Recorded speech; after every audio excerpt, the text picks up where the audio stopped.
ওয়ার্ডের একদম প্রথম ক্লাসে আপনাকে স্বাগত।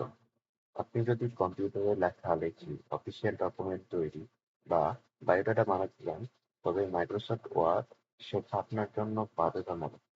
আজকের ভিডিওতে আমরা এই সফটওয়্যারের বেসিক ইন্টারফেস এবং কিভাবে লেখা শুরু করতে হয় তা নিয়ে শিখব।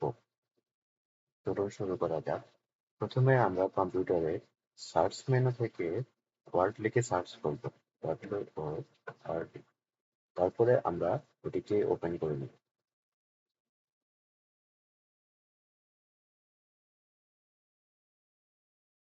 দেখতে পাচ্ছেন আমাদের সামনে ওয়ার্ডের একটা ইন্টারফেস ওপেন হয়েছে। সো আমরা শুরু থেকে দেখবো, আমরা নতুন লাইনটা করে দেখবো।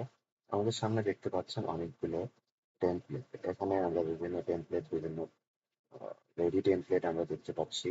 সো আমরা একদম খালি পাতা, মানে ব্ল্যাঙ্ক ডকুমেন্ট থেকে শুরু করবো, সাদা পাতা থেকে শুরু করবো। আমরা প্রথমে একটা ব্ল্যাঙ্ক ডকুমেন্ট সিলেক্ট করি। সো আমাদের সামনে একটা ব্ল্যাঙ্ক ডকুমেন্ট ওপেন হচ্ছে। উপরে আপনারা যেগুলো দেখছেন, home, insert, layout, design, reference, এগুলো প্রতিটি কি একটা হচ্ছে লেআউট। এগুলো কি, সরি, লেআউট না, এগুলো ট্যাবস। প্রতিটি একটা একটা হচ্ছে ট্যাব। উপরে আপনারা যেগুলো দেখতে পাচ্ছেন এগুলো হচ্ছে প্রতিটি ট্যাব। ট্যাবের মধ্যে রয়েছে যেমন হোম, ইনসার্ট, লেআউট, ডিজাইন, বিভিন্ন ধরনের ট্যাব রয়েছে।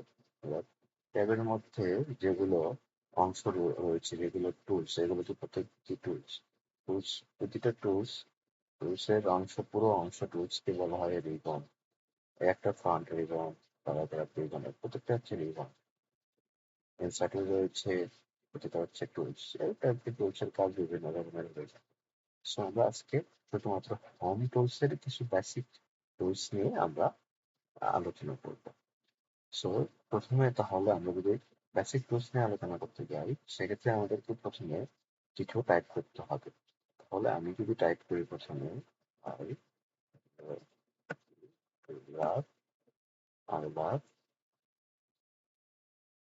English, word, W O R. So আমি কিছু টাইপ করছি, সেটা হচ্ছে এমএস ওয়ার্ড। সো এখন আমরা যদি মাউসের কার্সর পয়েন্টার দিয়ে লেখাটা সিলেক্ট করি, আমাদের লেখাটা সিলেক্ট হয়েছে। এখন আমরা এই লেখার ফন্ট সাইজটাকে একটু বড় করতে চাচ্ছি আমরা।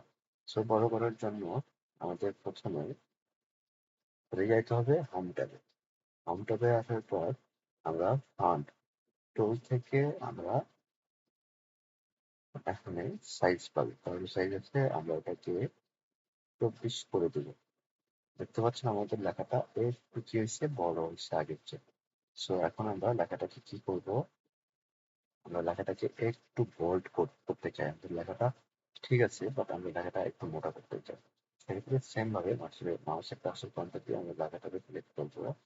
সিলেক্ট করার পর দেখেন, আমরা যেখান থেকে লেখাটা ফলো করছি তার ঠিক নিচে অনেকগুলো টুলস রয়েছে, যেমন বি, আই, ইউ।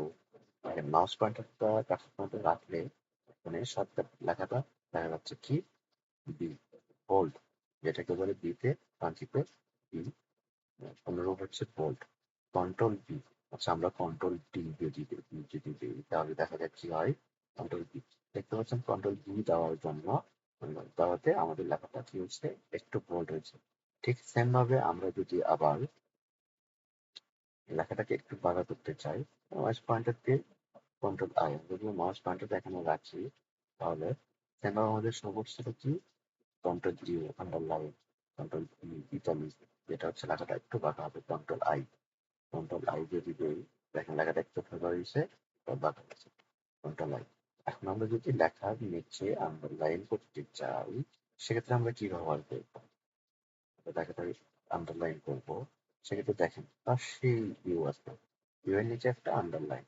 সো এখানে দেখবেন একটা ট্যাব রয়েছে, আমরা এটা যদি ওপেন করি, এখন যদি দেখেন বিভিন্ন ধরনের আন্ডারলাইন আমরা ব্যবহার করতে পারছি, dot dot, still, up down, মানে বিদ্যুতের মতো পয়েন্টের লেগের মতো যাচ্ছে।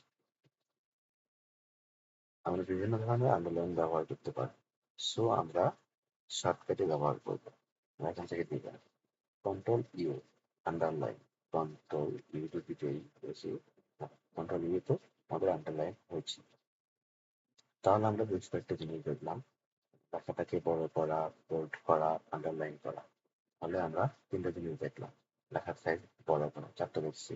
এখন আমরা আরেকটা বেসিক যেটা দেখবো সেটা হচ্ছে লেখার কালার। আমরা দেখলাম এটা তো কালো কালার হচ্ছে বেসিক কালার, আমরা এটাকে বিভিন্ন ধরনের কালারে ডিজাইন করবো লেখাটাকে। সো আমরা ডিজাইনটাকে লেখাটাকে ডিজাইন করার জন্য আমাদের যে ওয়ার্ডটা আমরা কালার করবো সেটার উপরে মাউস পয়েন্টার রেখে লেখাটাকে সিলেক্ট করবো। সিলেক্ট করার পর এই যে আমরা ফন্টের মধ্যে পাবো দেখবেন এই চিহ্ন, এর নিচে একটা আন্ডারলাইন আসে, আপনি কি এর নিচে রাখলে ফন্ট কালার। তাহলে ফন্ট কালার যদি হয় আমি এটাকে ড্রপ ডাউনে ক্লিক করি, এখানে বিভিন্ন ধরনের কালার এখানে শো করছে, গ্রেডিয়েন্টস কালার। সো আমরা দেখেন আমাদের নিজের ইচ্ছা মতো আমরা কালার দিয়ে দিব। এখানে আমরা কালার দিয়ে দেবো নিজের ইচ্ছা মতো, ব্যবহারটাকে ডিজাইন করে নেব।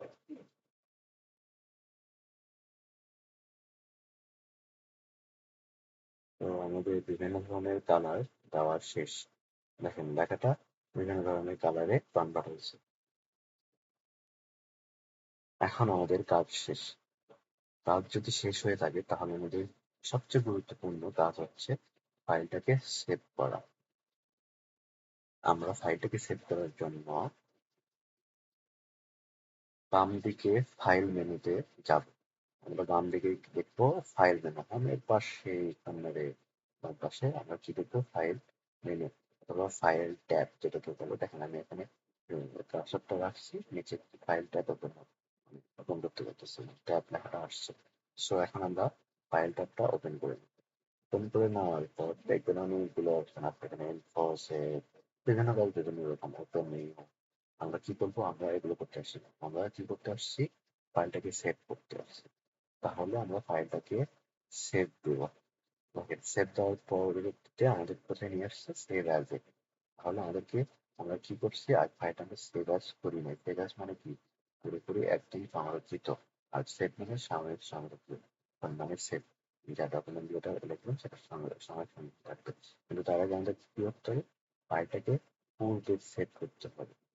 প্রথমে সেভ সেভ অ্যাজ করতে হবে, মানে একদম সংরক্ষণ করতে হবে আমাদের কোনো মেমোরিতে, মানে ড্রাইভে অথবা কোনো পেনড্রাইভ, যেটাই বলি আমরা, পিসি আমাদের ডেস্কটপে ফোল্ডারে সেভ করতে হবে। তাহলে আমরা ব্রাউজারে যাবো সেভ করার জন্য। যাওয়ার পর আমাদের সেভ আছে ট্যাবের কোনো এসে এখান থেকে নিচে আসবো। আমরা এখানে কি কি দেখতে this PC local disk C, local disk C D E. আমরা কখনোই লোকাল ডিস্ক সিতে কোনো ফোল্ডার, আমাদের গুরুত্বপূর্ণ ফোল্ডার সেভ করবো না। কি করবো না, আমরা লোকাল ডিস্ক সিতে আমাদের গুরুত্বপূর্ণ ফোল্ডারটি সেভ করবো না। আমরা সেভ করবো ডি ই এর বিভিন্ন ধরনের আমাদের নিউ ফোল্ডার ভ্যালু নাম রয়েছে। সো আমরা ফোল্ডারটিকে ডি তে সেভ করবো। ডি তে করে মাউসের কার্সর পয়েন্টার রাইট ক্লিক করার পর আমাদের সামনে এরকম একটা ওখানে এসে দেখেন এখানে ফাইল নেই, সেভার টাইপ ওয়ার্ড ডকুমেন্ট। তাহলে আমাদের যে এখন আমাদের ফোল্ডারের নাম কি হবে, আই হ্যাভ এমএস ওয়ার্ড। তাহলে আমাদের আমরা ফাইলটা যদি সেভ করি, নিচে সেভ এ ক্লিক করলে আমাদের ফাইলটা কি সেভ হয়ে গেছে, আমাদের ডেস্কটপে ফাইলটা সেভ আছে। ওটা এখন আমি যদি ওখান থেকে ডিলিট না করি, না করে হচ্ছে সেভ থেকে যাবে, সংরক্ষণ হয়েছে আমারটা। তাহলে আজকে আমরা কি কি শিখলাম, ফাইলটা সেভ করা হয়ে গেছে, সেভ করে নিয়েছি। আজকের জন্য এতটুকুই। আমরা শিখলাম কিভাবে ফাইল খুলতে হয় এবং ফরম্যাটিং করতে হয়। পরবর্তী ক্লাসে আমরা ইনসার্ট, মেনু এবং টেবিলের কাজ শিখব। আমার ভিডিওটি যদি আপনাদের ভালো লেগে থাকে অথবা আপনাদের যদি কোনো উপকারে এসে থাকে তাহলে চ্যানেলটি অবশ্যই সাবস্ক্রাইব করে রাখবেন এবং অবশ্যই একটি লাইক কমেন্ট করে যাবেন। ধন্যবাদ সবাইকে। আসসালামু আলাইকুম।